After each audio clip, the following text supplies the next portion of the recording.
Sometimes you got to go to war with them, and you know what? You've got to make sure that they have your back and you have their back.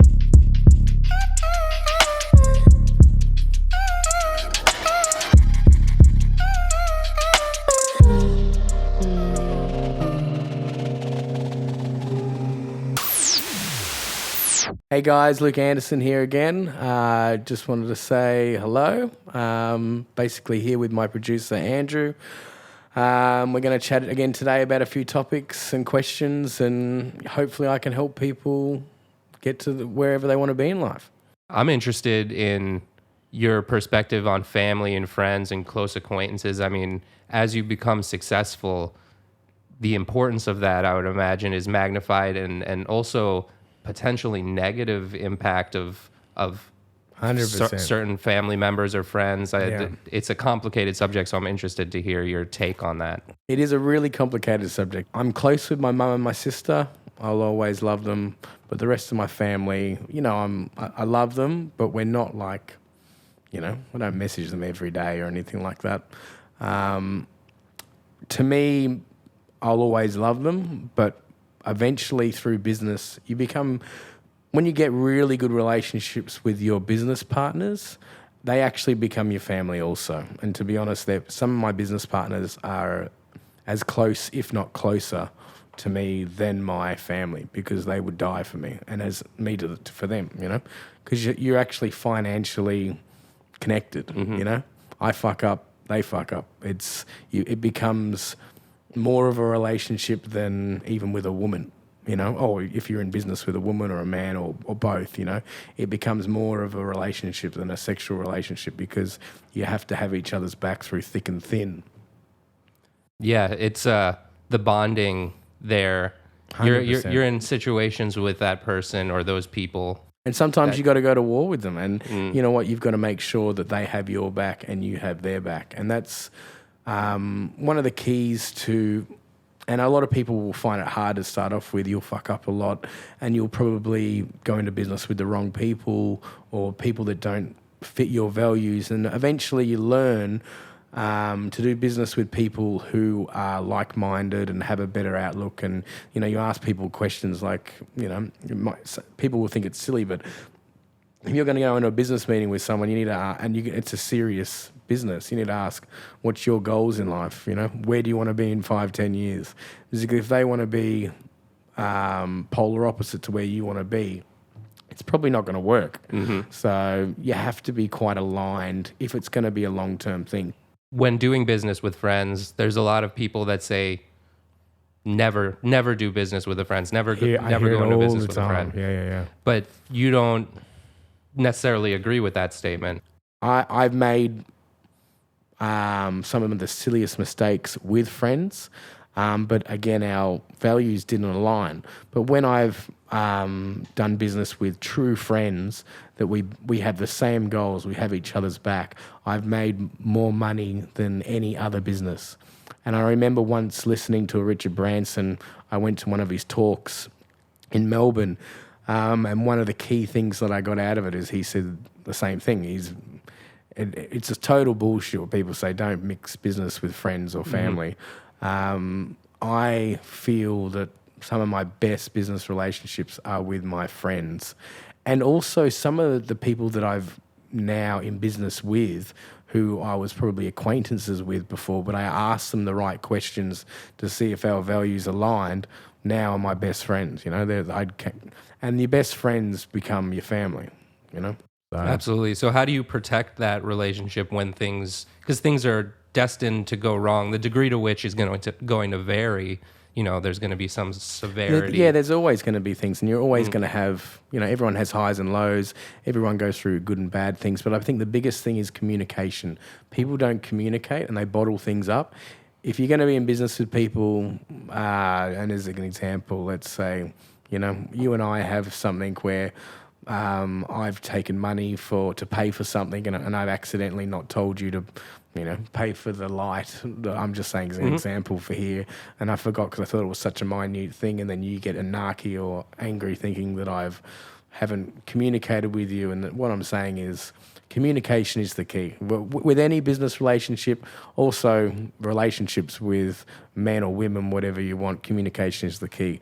I'm useless in the relationship side, but the business side, I can help you. So communication, the alignment of values and goals, from a legal perspective, or just protecting yourself financially in accordance with the law within these relationships, these business relationships. Do you have any advice from that angle? To start off with, the biggest thing is just really getting to know each other and making sure that you guys are aligned. Then starting a company.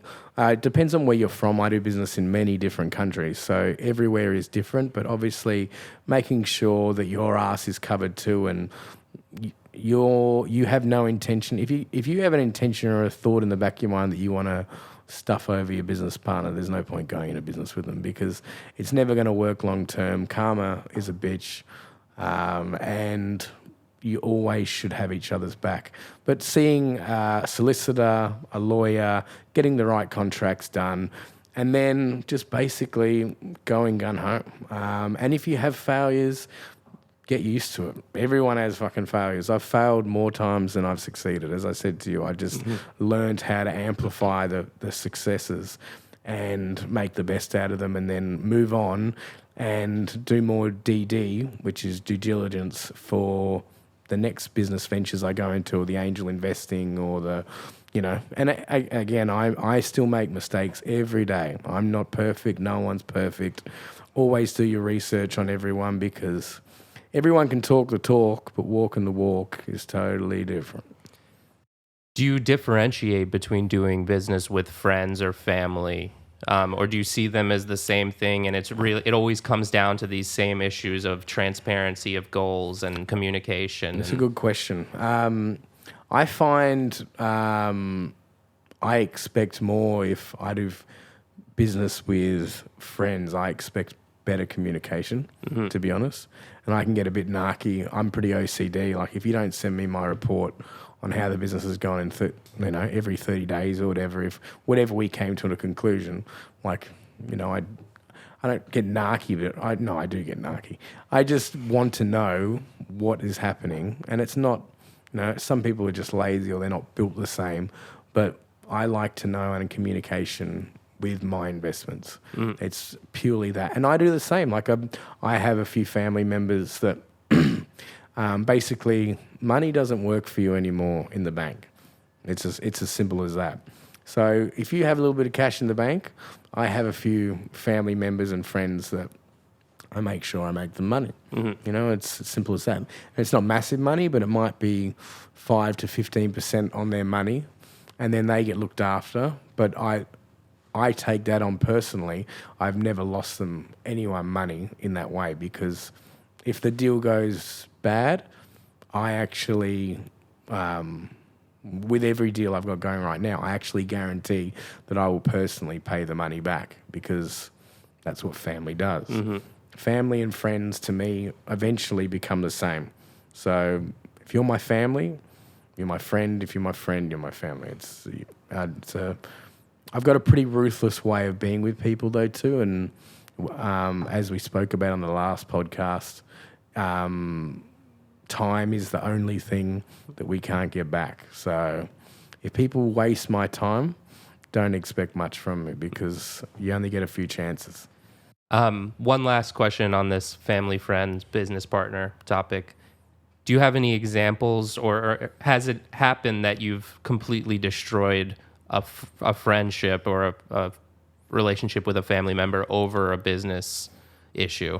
Mate, there's been honestly so many where it could have even been me that made the mistakes at the starts, but probably one, I won't mention names, but where basically exactly the same thing I said. I gave someone money, but it was between 70 and 100,000 US, and I was meant to get, return every month on my money, and they just didn't communicate, and they started lying and saying, putting things off, and eventually I didn't have any money.